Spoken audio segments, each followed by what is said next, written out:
not really the steps, it's the view of the exact nature of the wrong. And then that view of the exact nature of the wrong changes how you see everything else in the program. One of the indications that you're onto something, really. So today we'll go over the fourth step or start there. And again, we'll go to page 64, which is the one sentence that I usually swing to, which is being convinced. It's at the bottom of page 64. So basically, until then, there's been a lot of description of before the ego is the feeling of being the one who has an ego or lost the ego. That to me is the sense of self. The sense of self is the feeling when there's an action happening, I'm the one that's doing it. When there's seeing, hearing, feeling, tasting, touching, I'm the one who's seeing, hearing, feeling, tasting, touching.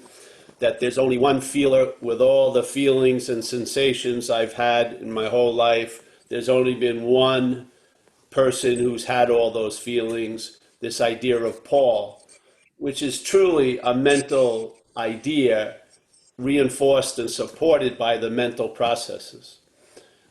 They've proven in like a lot of research that I think it's around 15 months, the baby until about 15 months has no sense of self or no sense of other. Yet it was babying the whole time. It wasn't like it didn't exist until there was a feeling of being Paul who exists. There was existing first, and then Paul came later. Now, in our narrative that we're listening to in the head, where the problem resides, alcoholism resides in the mind, supposedly. That's one of their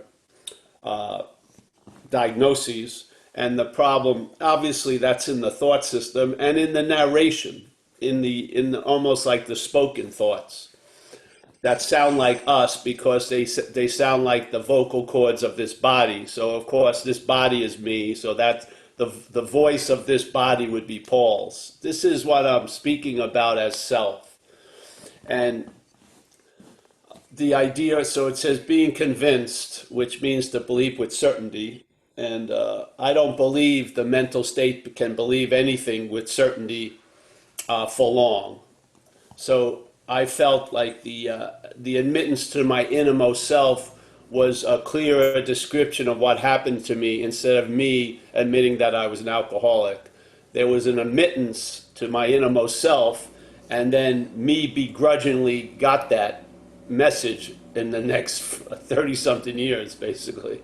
So being convinced that what? That self manifested in various ways. So it's not as if self defeats us, because it really, there's no self to defeat us. There's an idea.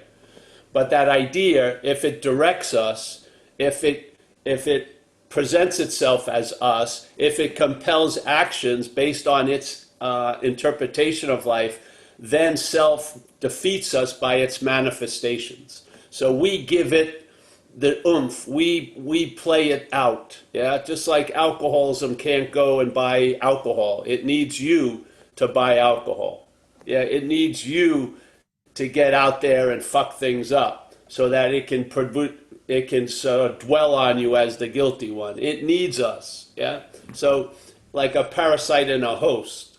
So the parasite has a very, very sophisticated strategy, which is that it convinces the host it's the host.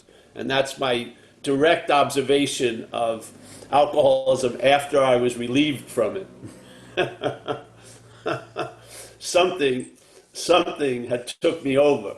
Yeah. And I would give that, the way that happens is this identification as self. So I am taking myself to be something other than I am.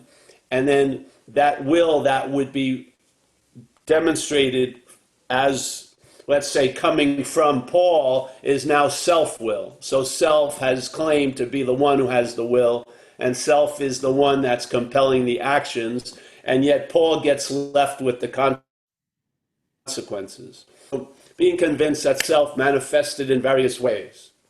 is what has defeated us. We will look at some of the ways, the common manifestations of self in one's life, which the next paragraph is resentment.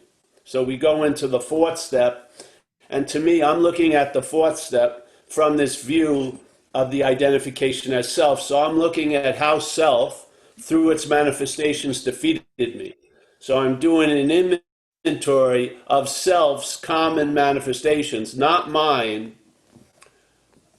but self's. Yeah, this is the distinction that is, since this downloaded in me, I've brought to every step and every suggestion. I brought this distinction of what I am and what I'm not, because I felt I was very unclear about that. I was taking something that I wasn't to be me, and I was living from there. And in hindsight, it seemed like a huge slavery, to tell you the truth. And that's why I have so much honor and respect and gratitude and love for AA, because to me, AA was the mechanism the higher power used to relieve me of this bondage of self. And one of the main mechanisms is first to see how self has defeated us, and that's the fourth step inventory. So resentment is a manifestation of self. Fear is a manifestation of self. And in the fear inventory, Bill W. says, why are we in so much fear today? And he answers the question, isn't it because self-reliance has failed us? So basically, what the hell is self-reliance? I would say self-reliance is represented or manifested as faith in thoughts. So I'm believing what my head is saying, and I'm taking a lot of false evidence to appear real, and then I'm acting as if it's real, and basically it's not. And what's taking the false evidence to be real is false evidence in and of itself. So false evidence taken to be real usually takes false evidence to be real.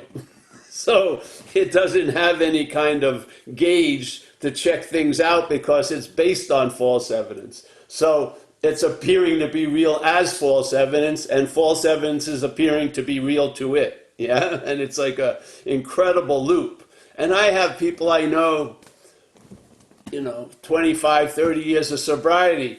This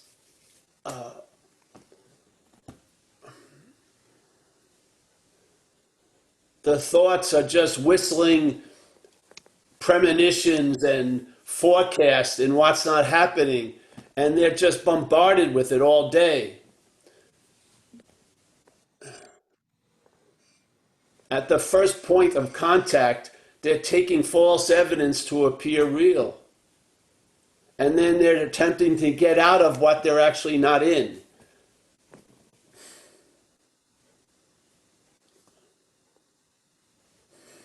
So the fourth step is the way I look at it, and you can look at it a lot of ways.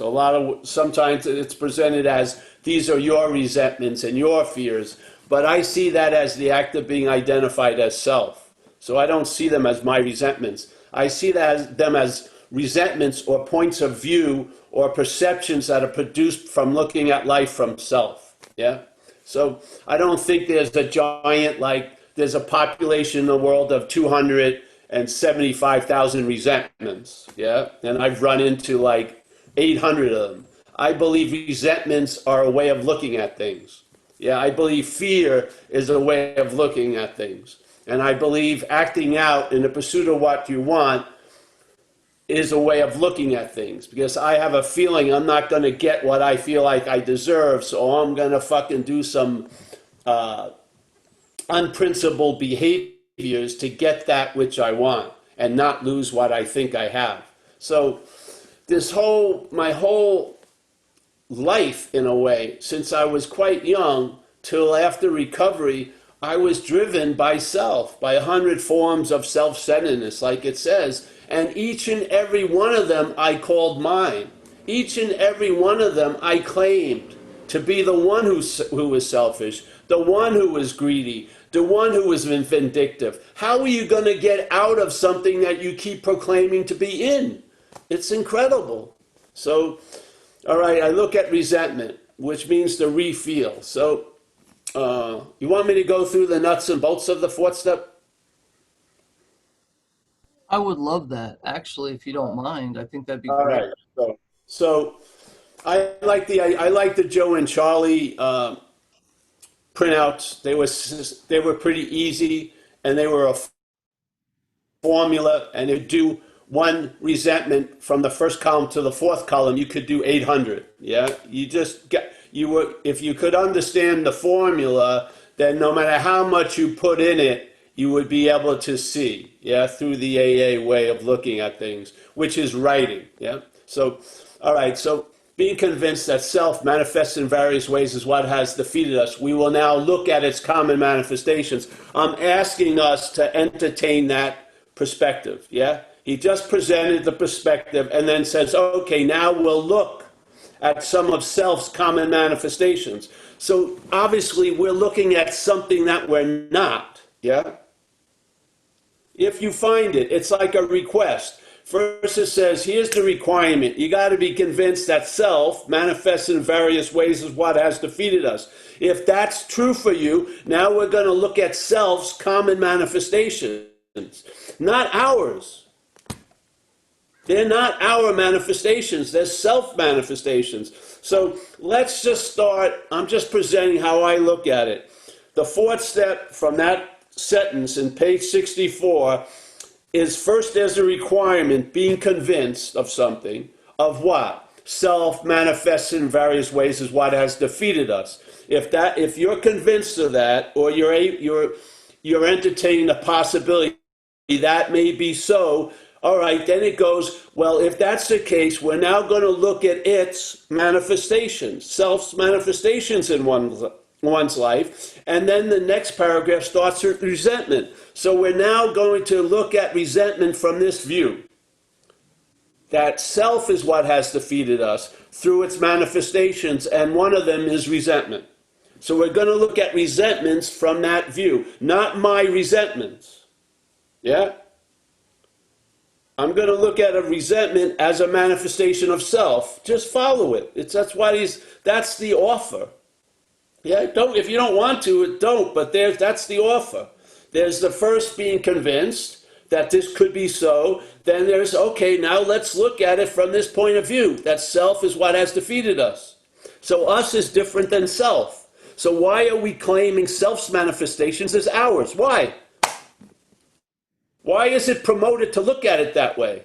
We took a left turn after he asked us, all right, let's look at its common manifestation, self's. We switch it to Paul's. Yeah?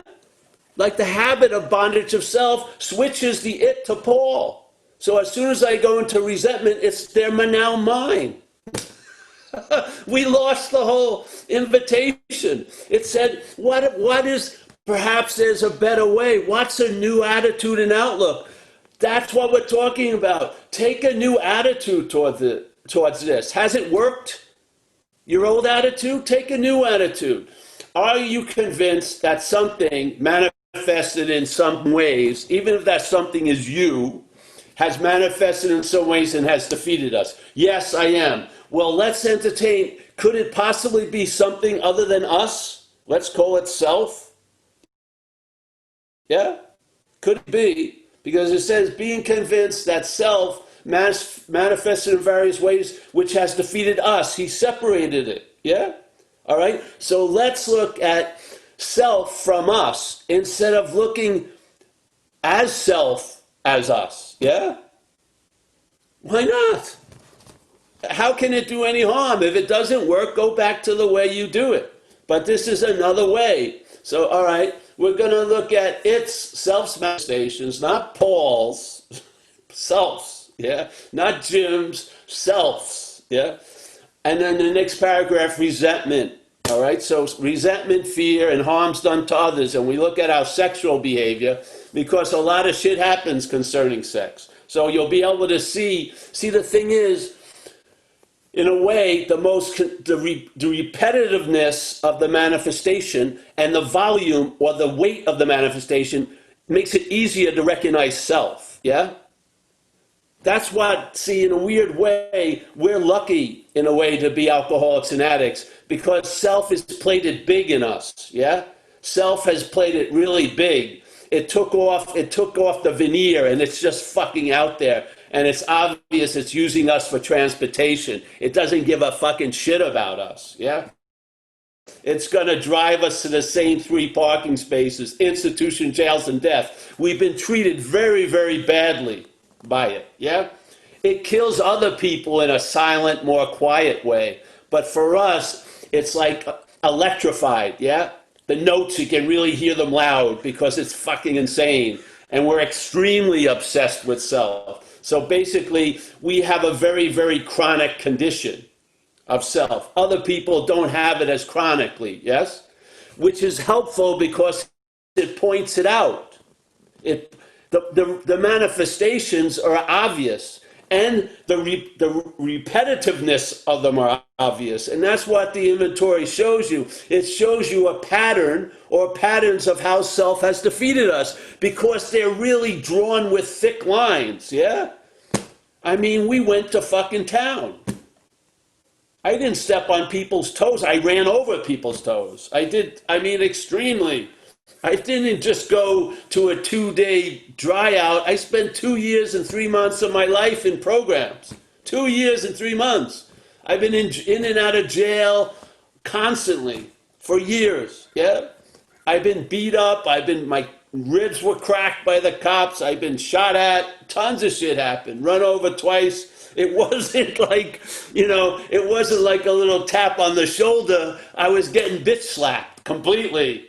Finally, I woke up through the auspice of AA. I saw that what had defeated me isn't me. Yeah, hallelujah. Hallelujah. So then just go to Joe and Charlie. They tell you a simple 4-column mechanism. Yeah, you write down the person. All right, Wendy. Why do I resent her? She left me. What part of my instinctual agenda? And that's the basis. That's sort of where the ball of self gets bounced off of. Yeah? The ball of selfing bounces off the instinctual agenda. That's what makes us pray to be taken over because we have a lot of needs that aren't under our control. We need food. We need shelter. We need clothing. We need love. We need connection. There's a lot of things that the package deal doesn't come with, yeah? It's sort of like Apple. They sell you one thing, but then you got to buy the cord, the adapter, and shit like that.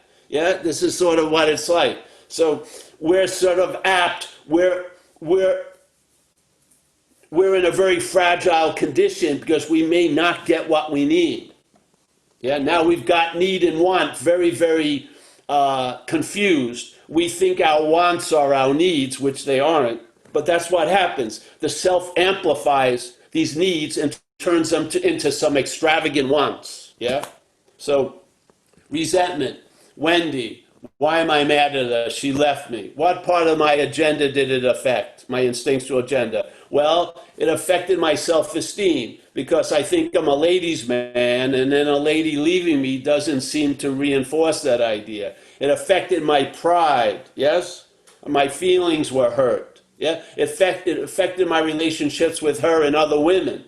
Yeah, it affected my emotional security because connectedness with another person makes me feel emotionally sound. Yeah, it affected my material security because Wendy is rich and I'm not, and now I got to give up the BMW and start driving the Pinto again. Yeah, it affected my sexual agenda because I liked having sex with Wendy.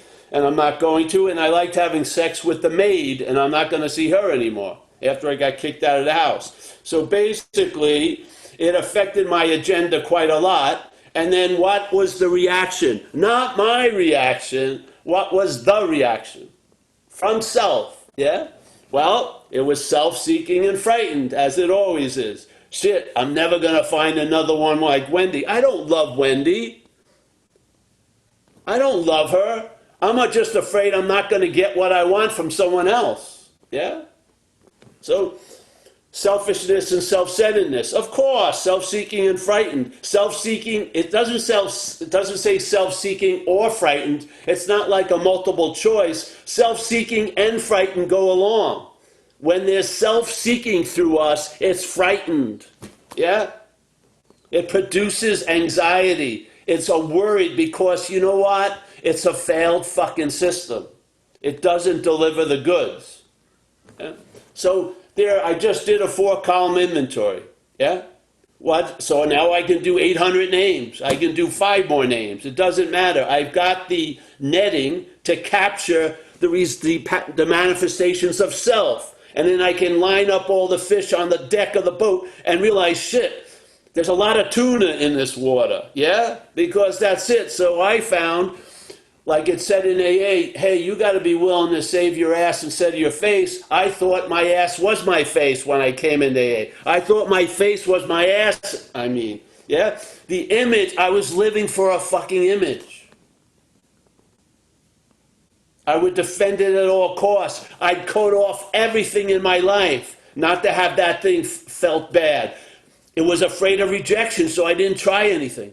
Yeah?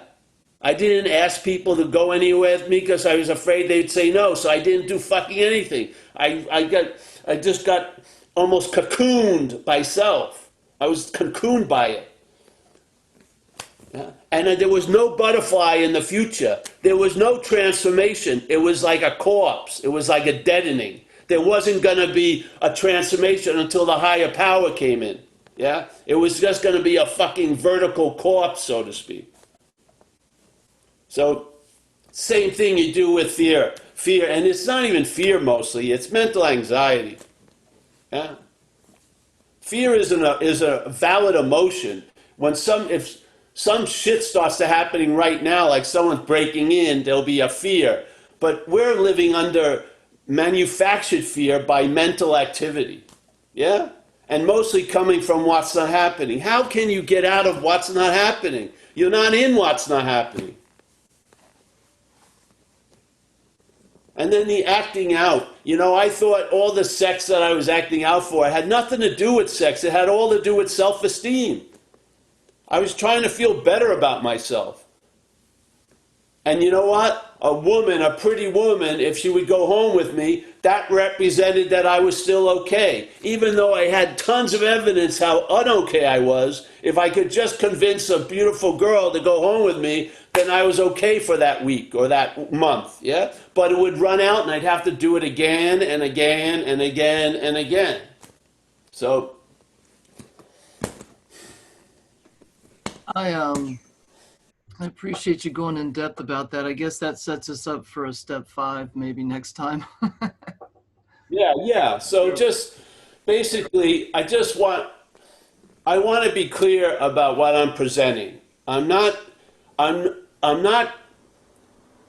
don't want that switch over from, all right, we're now going to look at its manifestations, and then suddenly they're called our manifestations. If you want to do that, that's fine, but that's not here.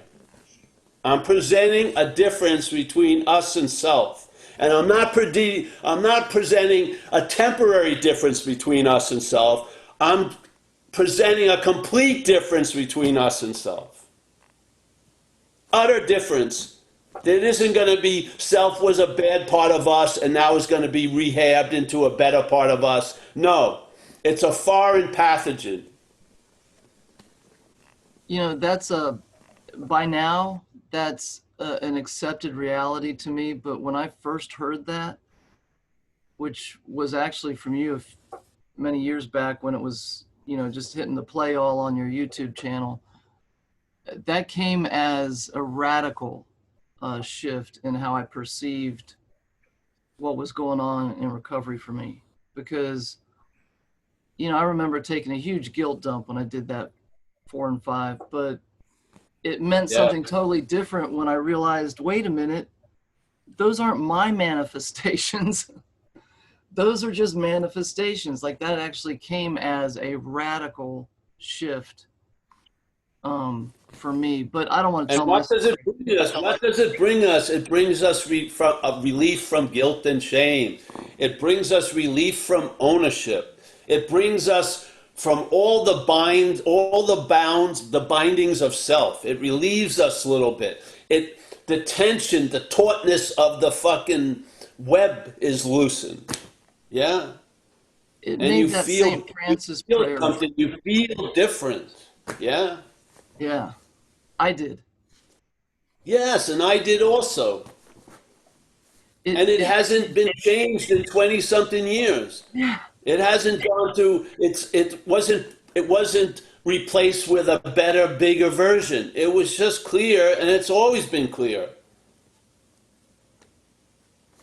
So it was until I heard it, it wasn't to me. Like I said, I did the step work. I got some relief. I was real happy for it.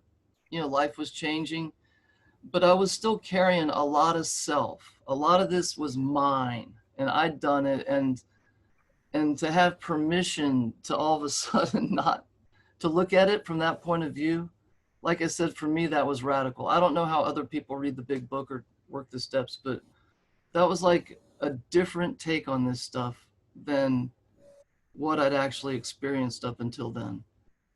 So Yes. anyway, I want other people to be able to ask you questions because I was so excited when I first got a chance to talk to you after watching your videos. So is that all right? And let me also plug, I couldn't more strongly recommend people go to zenbitchslap.com. Paul gives this away for fun and for free, but I'm sure if you go there, you can give donations. He sells books. Um, he's got a long history of delivering this message, and somehow he's never repetitive. I don't know how that, even when he has it, feels fresh. So, anyway, let me shut myself up and Dan, can you lower your or unmute yourself, and I'll open up the chat too. That was me, right? Yes. I am Long Island, and On island. yeah, man, we met last October. Actually, I went to one of your talks in San Francisco, and we all went out to eat. And I think I ate a lot and didn't pay too much, so I had a really good time. and, but we talked about Long Island a little bit, and you talked about Hampton Bays, I think, and stuff, and Roosevelt Field and all that. But Yeah. I've been really syncing up with your message, and it just fits into how I view things. It doesn't contradict, like what I'm doing with my actual Zen practice, or any of that, which I enjoy, which I feel a pull towards, like it's something that always called me. So I keep up with that, and that's just my thing. Still doing meetings. Um, I'm one of those people who's had to go to a few other programs. I changed seats on the Titanic, as they say. I found other things, and right now I'm 25 years sober, and I'm like, I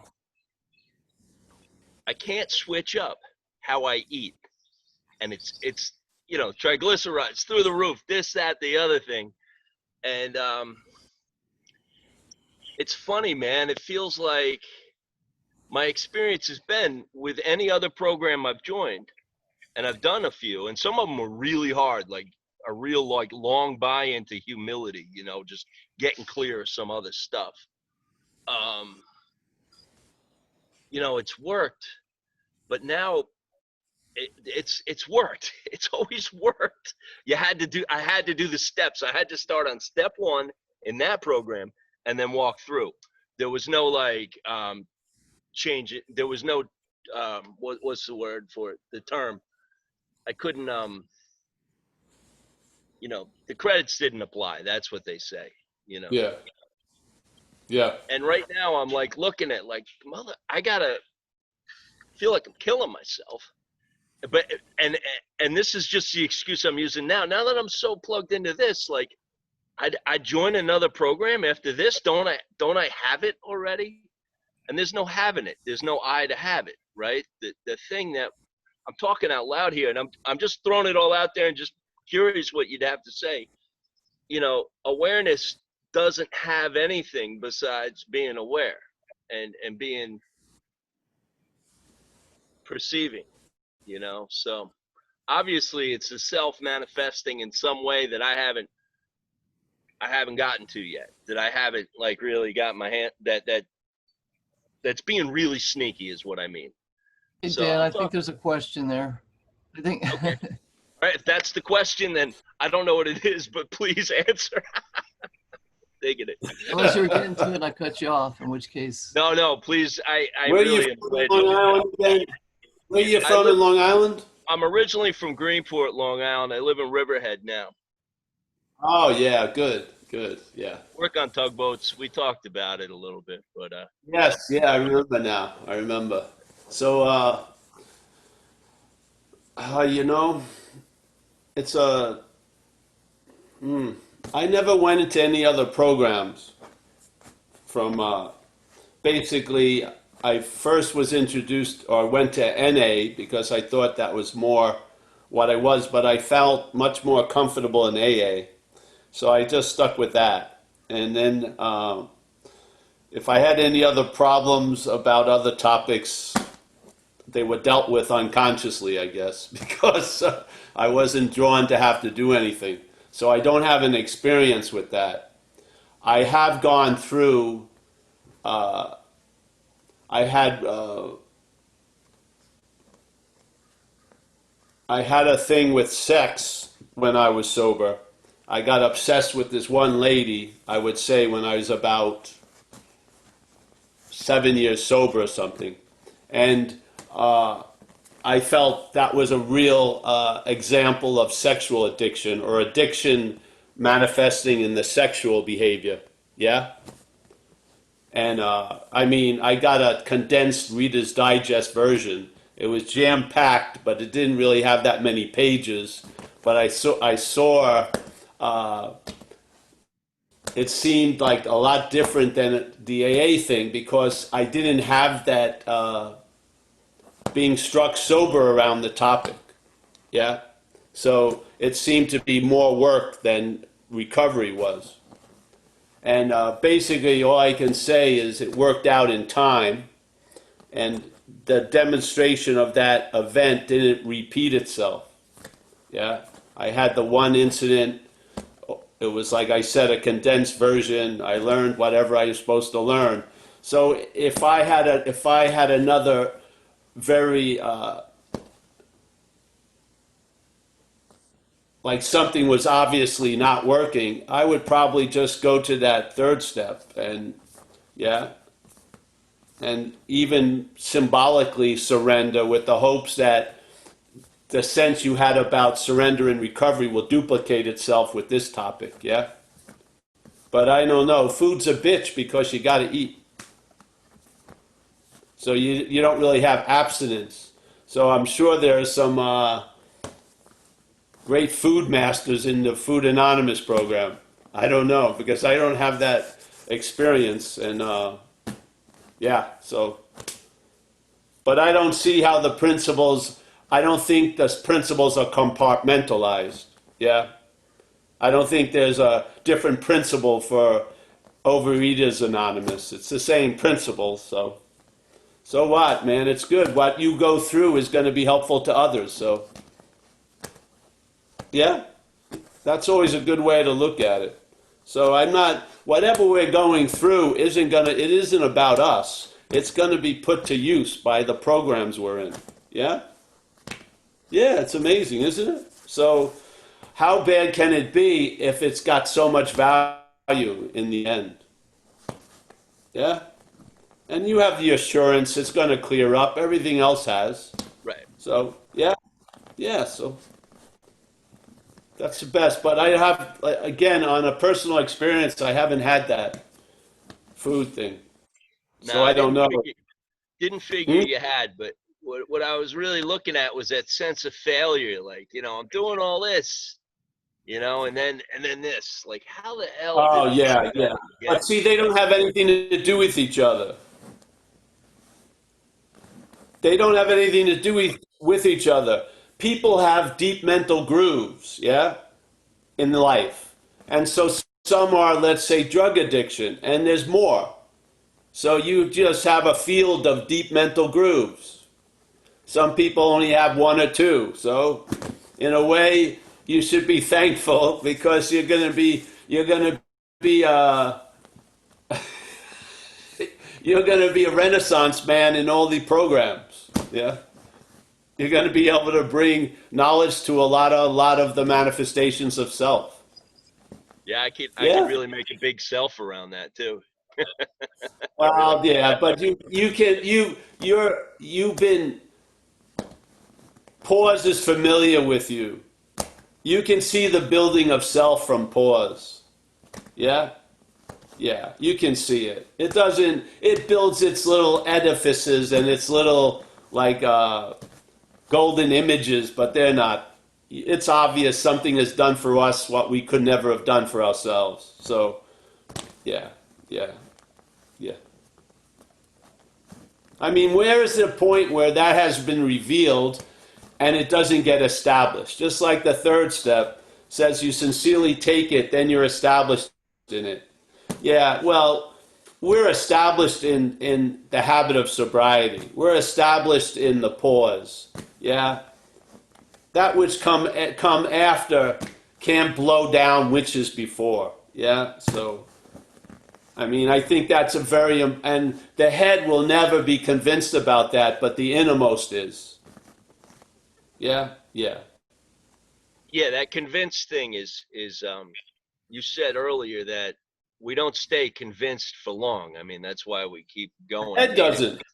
The head Yeah, the doesn't. head doesn't. But what the innermost, or another aspect of us that isn't presented through thought and shit like that, can be convinced. That's what I was completely surprised about when I got sort of struck sober.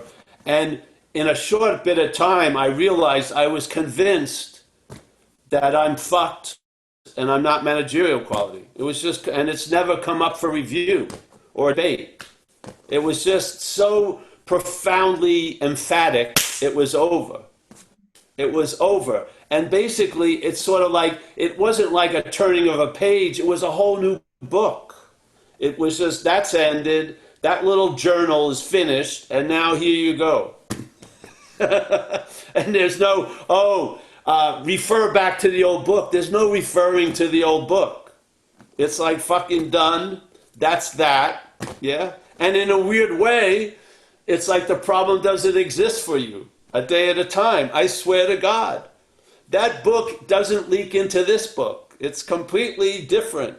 It's been put on a much lower shelf, and it's very rarely even looked at anymore. Yeah? It only is looked at when it can be put to use to help other people, really. All right, bro. Good to see you. Thanks, man. Yeah, that was Thanks. the message that's the message I keep hearing. That it gets less interesting and less interesting, which is a great thing because man, that's all. I think I muted myself. No, I didn't. Yeah, it was all No, I you're thought on. about when I came into AA. So anyway, No, just look over, James, just look around us. Just look around us. No one is really interested in us. In a lot of levels. You know what I mean? I mean, the herd, we should learn from the herd. yeah, we're They're just not taking us seriously. They're not taking us seriously. It is like the herd immunity. The herd seems to have an immunity to Paul. It's only that which is identified as Paul doesn't seem to have an immunity to Paul. yeah, You got to exactly. put two and two together. You know, two and two together. They don't think they're me. I do. And there seems to be a huge distribution of interest based on that. Yeah. You know what, dude? I'm hogging the time because I had scrolled down the part and I didn't think there was any hands up. So I was just chatting with you but there's been some guys waiting and one of them's not camping. I don't know if you can guess who that is, but Oh yeah. All right. Go apparently ahead. Yeah. Jack G is not camping. He's not And I camping. think, Yes. yeah, Hi, Paul. Good to see you. I think you Um, yeah, that was a little joke there. Anyway, I'm not sure exactly the way you put it, um, but it alluded to that some people were maybe had more of self than others, and it reminded me of a saying that I heard in early on, which was "Some are sicker than others," and later a friend finished that quote for me. He said, "Some are sicker than others, and I'm not others." So I was thinking about it, and in terms of the analogy of the parasite, and it's like, do you think that some of us, some people have like a bigger, more aggressive parasite than maybe other people do? You know, it says like in the ninth step, no matter how far down the scale we have gone. So there's a scale. They're saying there's a scale, and some people go down farther than others. I was just wondering what yeah. your thoughts were on that. Thank you. Yeah, yeah. Well, here there's, in the world we live in, there's degrees, there's bigger and smaller, there's more chronic and less chronic. So, yes, the manifestations of self and the interest that it's sucking up can be in different degrees, in different cases.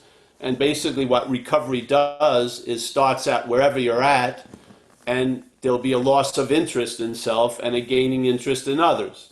Starting whatever level or degree of self-obsession or how far up the ass of self, the prongs of the divine proctologists of AA can still get you and pull you out.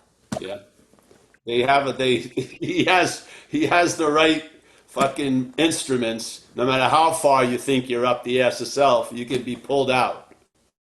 Yeah, so it the deepness doesn't matter in a sense. It matters when you're in the throes of it, but the loss of interest is going to be a basic shared effect from everyone recovering from alcoholism. There's going to be a loss of interest in self. That's the indication of you getting well, and a gaining of interest in others. That's just a basic diagnosis.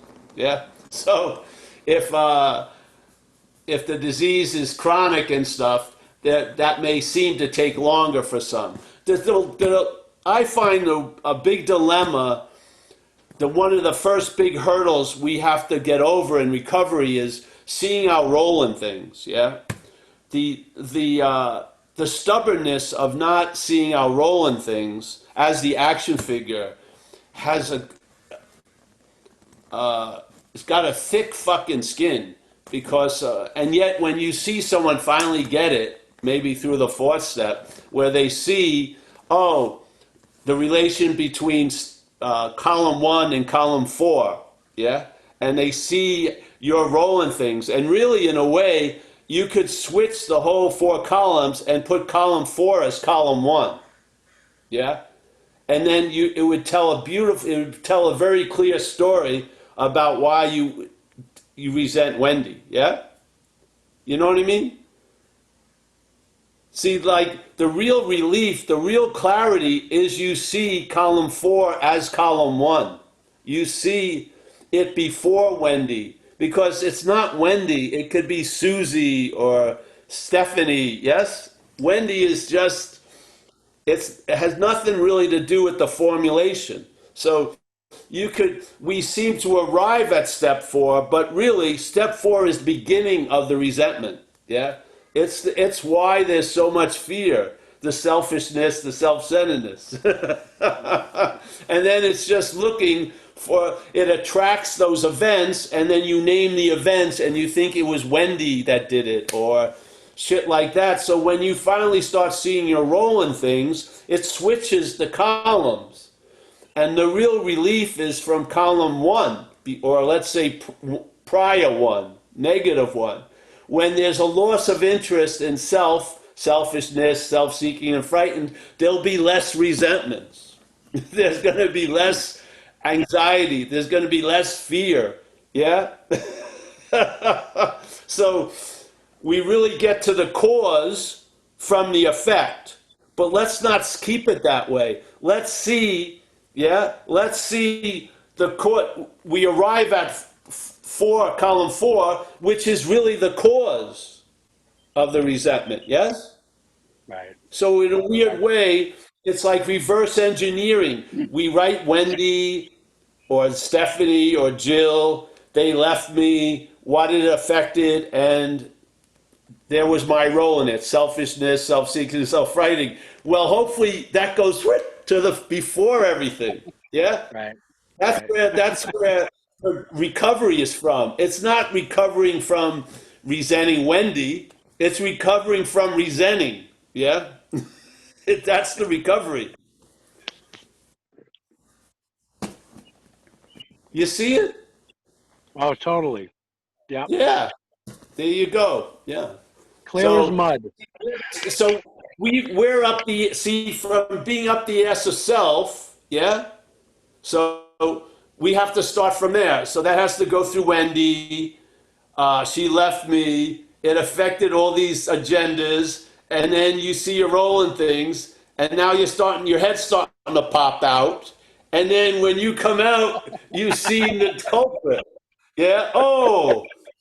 Yeah.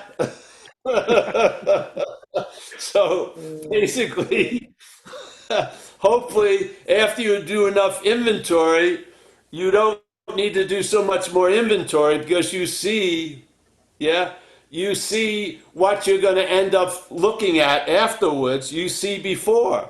Yeah. Yeah.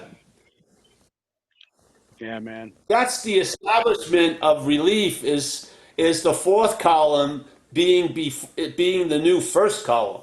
Yeah, you see it. So it's the selfishness, the self-centeredness that finds Wendy to get pissed off at because she threatens me and da da da da da da da. All right, so if I lose interest in self, I'm going to lose interest what causes all these resentments. Yeah. So I won't have to go and make amends to Wendy because there will truly be a living amends. You won't be fucking doing what you did to Wendy. Yeah? Right. The living I amend just is the fourth column is seen as, negative one column. Yeah? right. Perfect. Yeah. Perfect. I just want to say I've been around recovery for a long time, and I've studied Buddhism for a long time, and I've never heard the terms uh, divine proctologist or spiritual subpoena. Well, there you go. But I love it, man. So thank you, Paul. You're on the spiritual streets now, Jack. You're Divine on Yeah, the man. spiritual proctologist is in the lexicon now, I think. It's going to end up somewhere. Divine proctologist. It's going to become a degree, at least a certificate program. Thanks, Gandalf. Yeah, there's a lot of them that now they make home visits. Hey, speaking of which, Call I'm up with the proctologist. sorry about this noise, you guys. I'm getting a new roof after this first time, after waiting for 2 years, and they're making a lot of noise. But like Paul's taught me, a shift in perspective. This is music to a guy that's been waiting 2 years to get a new There you roof. go. That's So right. anyway, on that note, I'm going to go ahead and call on Kurt, who's been patiently waiting to talk to you. Okay. Wait, before Kurt gets started, I wanted to plug. Paul also has a Wednesday night. Well, see, for me it's Wednesday night, but on Wednesdays and Saturdays, he also has an opportunity, which is more of a non-duality. It goes a little broader into across the non-dual spectrum, I guess you'd call it. Now that we're a divine proctologist, it's a spectrum. But let's go ahead and let Kurt get going, and then also Sean was going to say something, but let me put. There he goes. Okay, I'm out. Kurt, How are you? Kurt. Can you hear me? Yep. Hey, I appreciate your talks, and you just said something as far as inventory where we call it, one of the ways you put a great explanation to this. We call inventory writing the truth about the lie. And when you turned it around like that, I there's that part in We Agnostics that says crushed by the self-imposed crisis. And we talked about this before. This crisis, this Yeah. imposition of self, not something we cause, but this imposition of self. And until that really landed, I could never look at when it says we constructively review our day in the 11th, I could never do that. I was always destructively reviewing my day from that self. And when you said the fourth, when it kind of switches where the living amends is really the amends, it's like you're not doing this to other people. That tied into the corrective measures that they talked about in the later steps. The corrective measures are doing what you just said, is not like having Sally's all day long in your life, right? It was like it finally was able to, well, you use the word stabilize. I mean, you could even call it integration or whatever. But I just, sometimes I can't get on here on Tuesday and Thursday. So I appreciate you recording this because Linda and I were sitting listening. We couldn't get on the other day and we wanted to listen. So we were sitting last night listening to the third step review. So I just wanted to say thanks, and I really appreciate what you do for us. So thank you.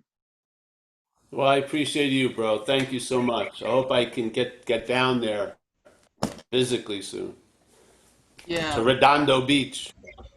Yeah. yeah. I feel like Kurt's a fellow traveler because I mean I was 10 years into the program before I got that dog head turn. Like wait a minute, what?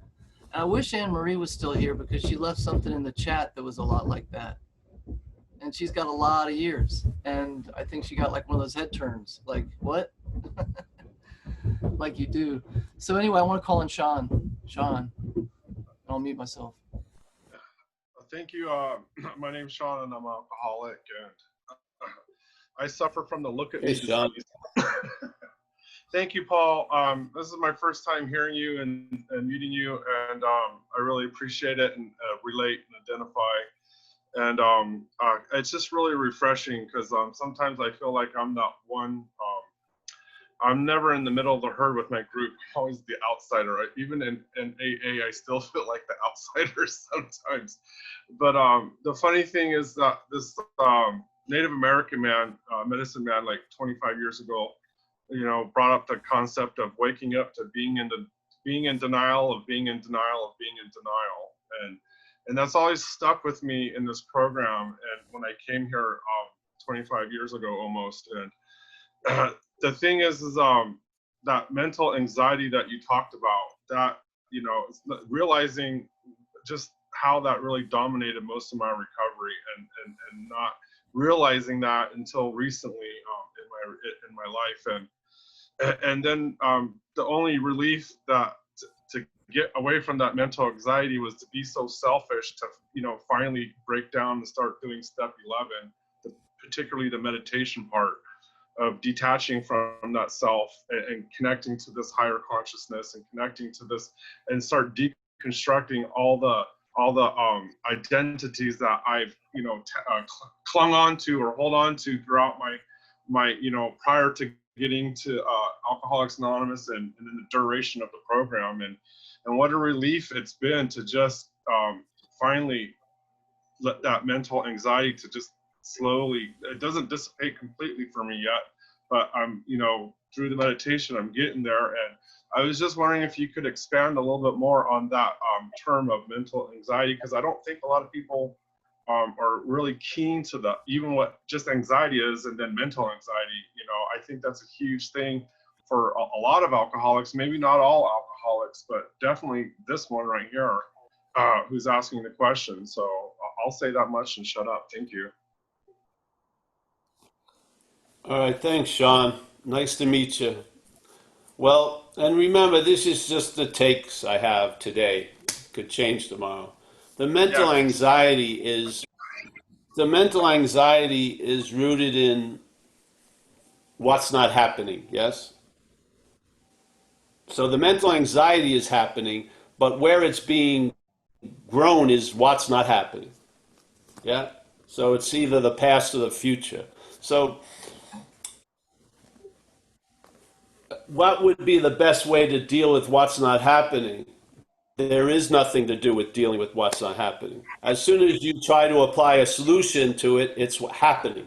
Yeah? Right. This is the dilemma. We don't realize, or hopefully we do, we are what's happening. We are right now. And when that is entertaining what's not happening can overwhelm what's happening. Yeah?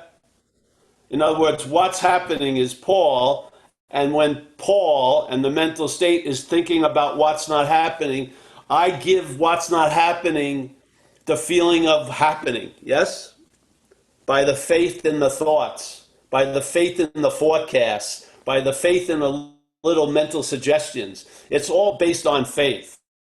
So if you take, this, because if you take this statement in We Agnostics on page 53, the bottom of it, you could apply it to this.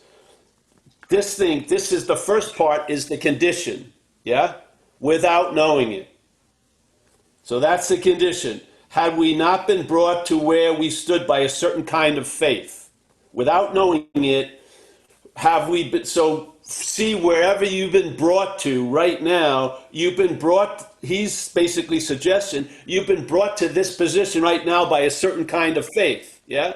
So the position I'm in, sitting here, feeling okay, content and satisfied, has been brought about by faith, yeah? Faith that has been shifted from a failed system to a reliable system, yeah? The faith in the failed system was what produced anxiety. The faith in the thoughts about I'm going to be fucked next week, or I'm going to be destitute, whatever, all these incredible forecasts it keeps putting out, yeah? It's almost like chum on the surface of consciousness, yeah? Once faith drives to that and bites it, you're the poor fucking fish, yeah? So it's faith that brought us to this condition. So faith in the failed system of self-reliance has brought us to the condition we're in. Yeah? That's the diagnosis. So he says here, without knowing it, had we not been brought to where we stood by a certain kind of faith, for did we not believe in our own reasoning or in our own thinking? Yeah? And you know how you start losing belief in your own thinking? You don't see it as your own thinking anymore. You see it as thinking. It's not yours. You're not doing it. It's not from you. It's happening. It's sort of like you're wearing a helmet, a space helmet, and it's been pre-programmed to a certain station, and you're hearing K-Paul all day. And all the while sitting in the spacesuit, we're thinking it's us. I'm doing K-Paul. No, K-Paul is producing you. The faith in K-Paul is producing you as a fucking nervous wreck. So here he goes. We not believe in our own reason. Did we not have confidence in our ability to think? Yeah? Or the thoughts themselves, let's say. What was this but a sort of faith? Yet we have been faithful. Now he says abjectly faithful. Abjectly is an incredible word. We have been, and this is all without knowing it. So now a new light is being brought about. Now we know it. So we have been faithful, abjectly faithful to this God of reason. The problem resides in the mind. That it's the mental state playing God. Yeah? That's what it's asked of us before you get into the third step. The prior importance, which is says first you got to quit playing God. Because why? If you don't, that which is playing God will say it did the third step, and then the surrender will be a transactional deal. You'll surrender when you want, and you'll take it back when you don't want. Then you'll surrender when the shit hits the fan. Yes? But if you see what you're not, yeah, if you lose faith in that fucking head, yeah, so in one way or another, we discovered that faith had been involved all the time. So this is the process. Perhaps there's a better way. Instead of having trust, or you could use the word faith in self, yes? The program is gonna move that faith in self into a faith in something infinite. And therefore, we are now expressing different conditions, yes? I have an ease and comfort. When I was having faith in self, I could not enjoy an ease and comfort because I was obsessed, how would I be tomorrow, yeah? I have no obsession about how I'm going to be tomorrow.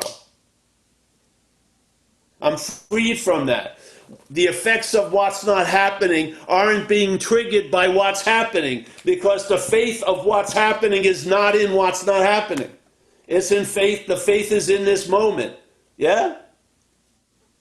This is the beauty of it. So mental anxiety, in extreme cases, mimics the physiological, the emotional effects of fear with no apparent threat. It's all made up. Yeah? And if you deal with it as if it's real, it's going to become more fucking real. So what's the answer to what's not happening? It's not happening. A recognition. How are you going to see it as not happening if you're in a not? When you come out of the ass of self, you will be in what's happening, and you'll be able to see the difference between what's happening and what's not happening. Yeah? Because what's not happening isn't happening.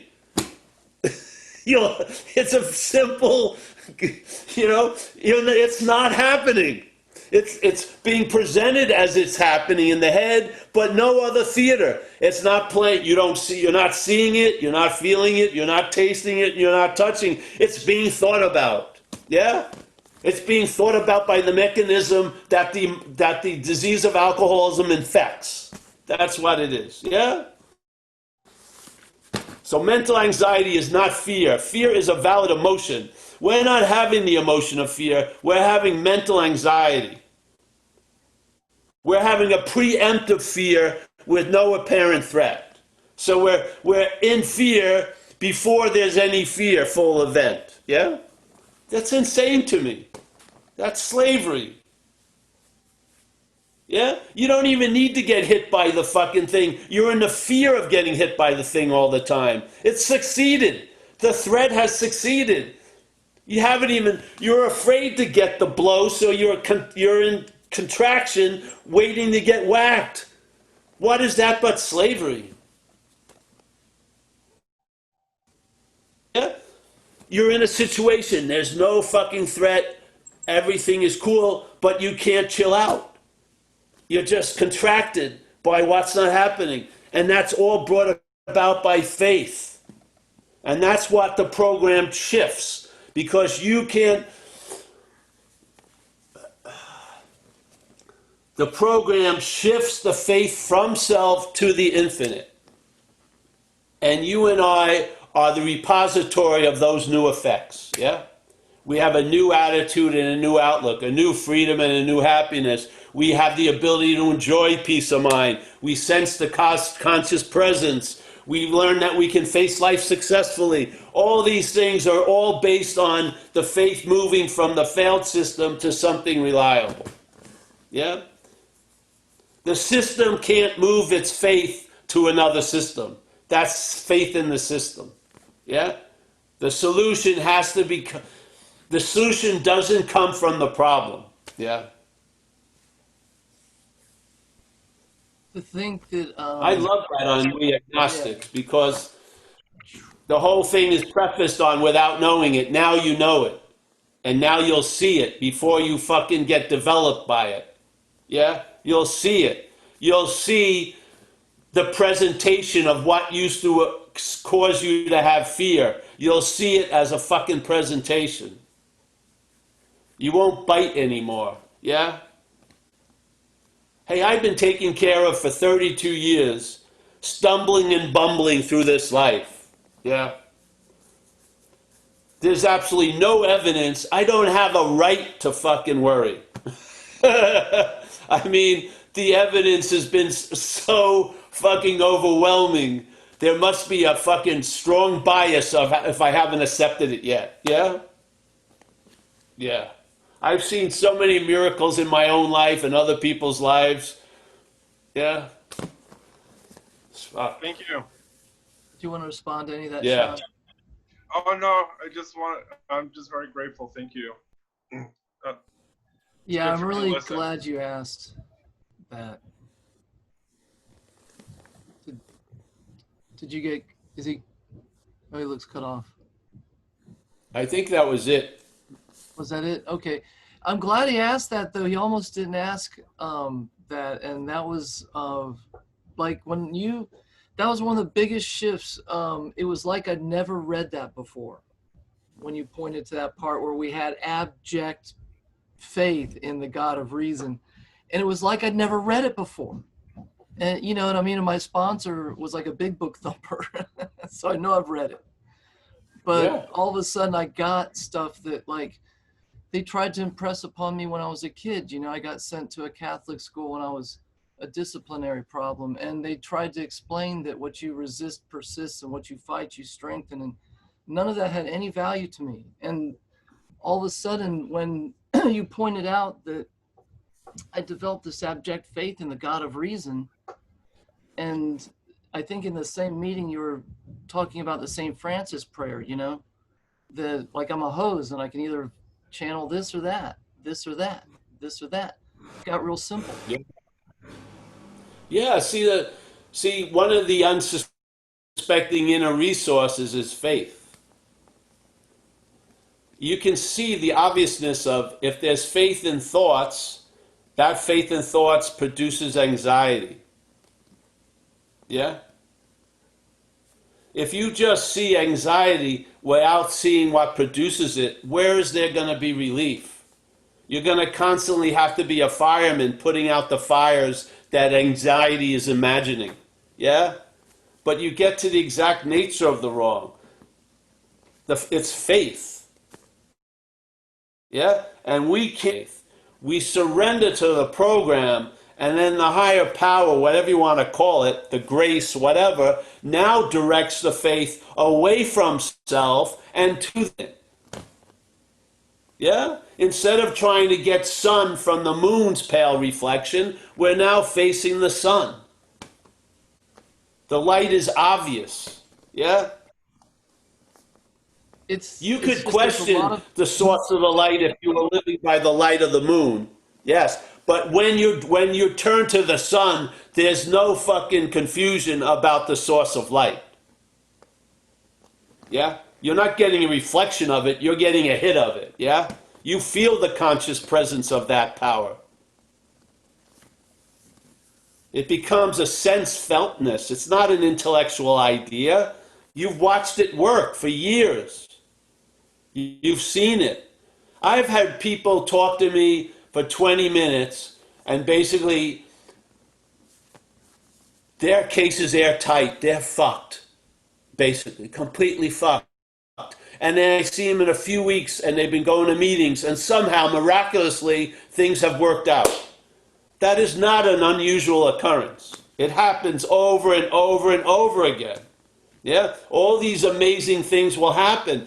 What are we going to just what do you want to just keep isolating the amazing things?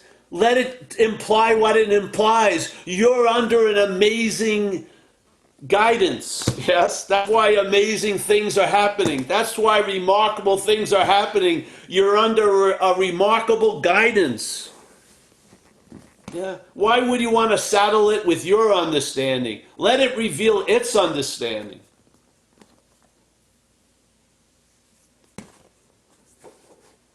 Yeah. I kept thinking you were done, so I was interrupting you by accident.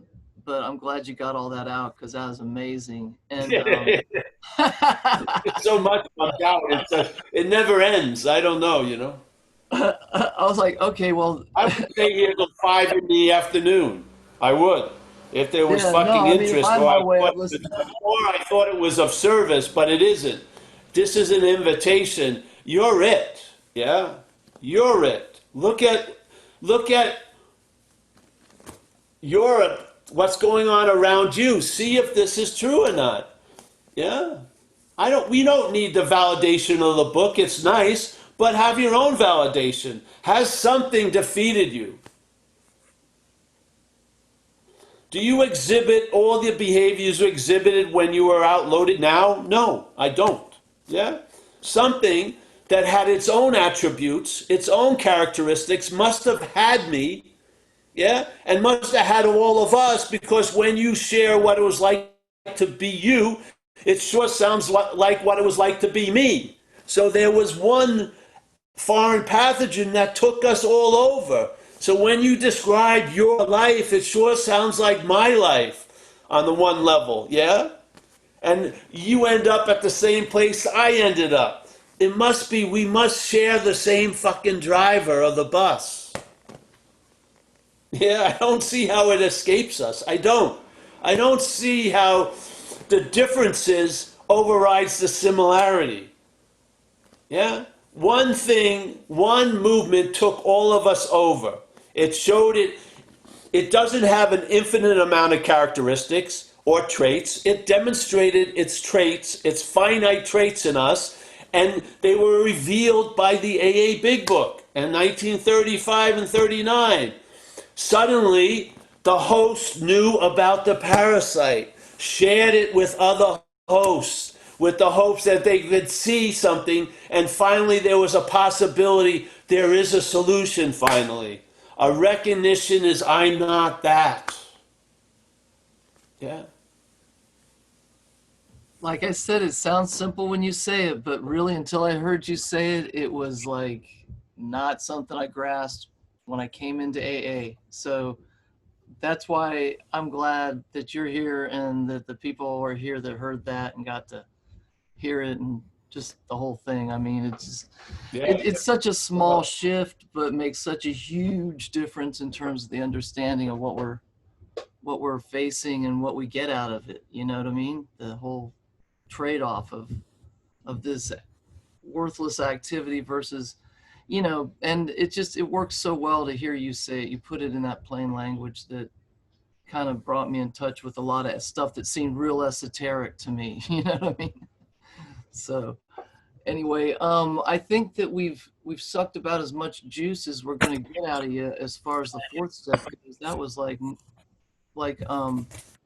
our cup runneth over type of stuff right there. And I really feel like Sean got you on fire there. I'm glad he asked that question. That was great stuff. I just want to remind everybody that, like I said, Paul gives this away for fun and for free. But if you want to donate, you can go to zenbitchslap.com, and there you'll find all kinds of stuff that he's been doing for years. And it's just it's a great website, and it leads you to a great YouTube channel. And he's produced some books that take some of this stuff apart the same way, but the chance to be able to interact live is awesome. So I'm going to let him do his thing. I just want to remind everybody that it's every Tuesday and Thursday at the same time.